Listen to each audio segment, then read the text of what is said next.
राजगढ़ मध्य प्रदेश की एक शांत दोपहर थी। सब इंस्पेक्टर दीपांकर गौतम अपनी बाइक पर कहीं जाने की तैयारी कर रहे थे जब अचानक एक फ़ोन आया। दूसरी तरफ पल्लवी सोलंकी थी, वही महिला सिपाही जिसके साथ हाल ही में उनकी दोस्ती हुई थी। पल्लवी ने बड़ी मासूमियत से उन्हें मिलने के लिए बुलाया, जैसे कुछ ज़रूरी बात करनी हो। दीपांकर बिना किसी शंका के तैयार हो गया और अपनी बाइक लेकर निकल पड़े। दूसरी ओर पल्लवी और उसका पुराना साथी करण ठाकुर था और उसका पुराना साथी करण ठाकुर भी कुछ सोच रहा था। दोनों के बीच हालात कुछ दिनों से अजीब थे, पर आज सब कुछ सामान्य लग रहा था। करण पल्लवी से मिलने आया था और दोनों ने अपने बीते झगड़ों को भुलाकर एक नई शुरुआत करने की सोची थी। सब कुछ ठीक लग रहा था, लेकिन कुछ इसमें एक ऐसा छिपा था जो कि बहुत गहरा था। एक ऐसा फैसला जिसका अंजाम कोई नहीं जानता था। दीपांकर अपनी बाइक पर मुस्कुराते हुए चल रहा था, जैसे कुछ अच्छा होने वाला हो।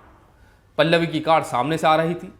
अचानक बिना किसी चेतावनी के कार ने रफ्तार बढ़ा दी और सीधा दीपांकर की बाइक से जाकर टकरा गई। दीपांकर जमीन पर गिर गया, पर यह एक दुर्घटना थी या एक सोची समझी हत्या थी। कार ने उसे टक्कर मारने के बाद भी नहीं रुकी। उसकी लाश को 30 मीटर तक घसीटती हुई चली गई। जब तक सब कुछ थमा तब तक बहुत देर हो चुकी थी।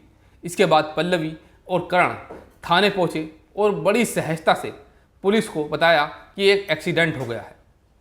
लेकिन पुलिस की तेज निगाहें जल्द ही सच्चाई को पकड़ने में सफल हुई। गहन पूछताछ के बाद दोनों ने कबूल किया कि यह कोई हादसा नहीं था, बल्कि एक सोची समझी साजिश थी।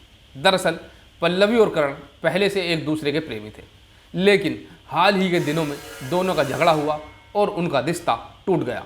इस बीच पल्लवी की दोस्ती दीपांकर से हो गई, जो करण को नागवार गुजरा। करण ने पल्लवी को मनाकर दोबारा अपने साथ कर लिया और दोनों ने मिलकर दीपांकर को अपने रास्ते से हटाने की एक योजना बनाई।